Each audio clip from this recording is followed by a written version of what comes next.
اور 2026 میں جا کے کچھ ان کے فیور میں آرڈر آیا ہے. پہلے ٹرائل کورٹ نے ان کو جو سامان جہیز کی مد میں 30% آلٹرنیٹ اماؤنٹ دی کہ جی آپ کو 30% جو ہے نا ٹوٹل آپ کو ملے گا, اور جو ایپلیٹ کورٹ تھی انہوں نے وہ 30% بھی ختم کر دیا. انہوں نے کہا جی آپ نے چونکہ رسیدات نہیں لگائی اور اس وجہ سے آپ کا نہیں ہے. اب محسن اختر کیانی صاحب نے بہت اچھی ایک ججمنٹ دی ہے جو وومنس کے رائٹ کو پروٹیکٹ کرتی ہے, اور اس میں انہوں نے 2 منتھ کا آرڈر دیا, ڈائریکشن دیا ہے کہ آپ نے 2 مہینے کے اندر ٹرائل کورٹ نے اس چیز کو ڈیسائیڈ کرنا ہے, اس کو دوبارہ دیکھنا ہے. اوبیسلی جو دوسری پارٹی ہے اس کے پاس اپیل کا رائٹ ہے, وہ اس میں ICA میں جا سکتے ہیں کیونکہ یہ بیسیکلی ریٹ پٹیشن تھی.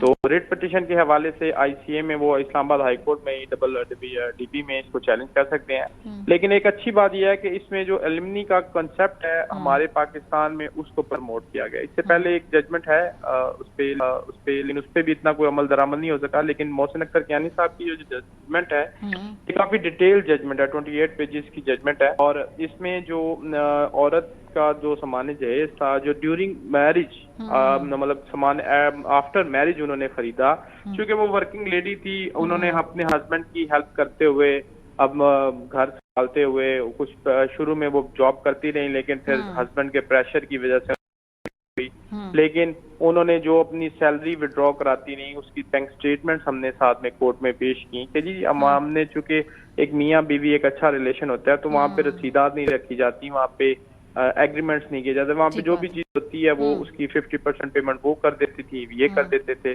تو ہمارے کافی سارا کلیم تھا اس میں سامان جہیز سے ریلیٹڈ, گاڑی لے کے دی تھی تو کافی سارا تھا. تو ابھی محسن اختر کیانی صاحب نے جو ایپلیٹ کورٹ اور ٹرائل کورٹ کا فیصلہ تھا اس کو ریمانڈ بیک کیا ہے, اور انہوں نے کہا کہ جی آپ اس پہ فیصلہ کریں. باقاعدہ گورنمنٹ کو بھی اس میں کہا گیا ہے کہ آپ اس پہ بھی امینڈمنٹ کریں, ایسے ایکٹ لے کے آئیں جو وومن کو پروٹیکٹ کریں, کیونکہ آج کل تو کافی زیادہ عورتوں کے رائٹس کے بارے میں NGOز گورنمنٹ ایشوز اٹھاتے ہیں. لیکن چلیں اس حوالے سے ایک گفتگو تو شروع ہوئی ہے. میں نے دیکھا کہ کافی دوسری طرف کے جو عقائد ہیں, دوسری طرف کے خیالات ہیں, اس میں لوگوں کو اس فیصلے سے کافی تکلیف بھی ہے. لیکن بہت شکریہ, ہمارے ساتھ رانا رضا طارق صاحب موجود تھے. پروگرام کا وقت ختم ہو گیا. اپنا فیڈ بیک ہمیں دینا مت بھولیے گا. خیال رکھیے. خدا حافظ.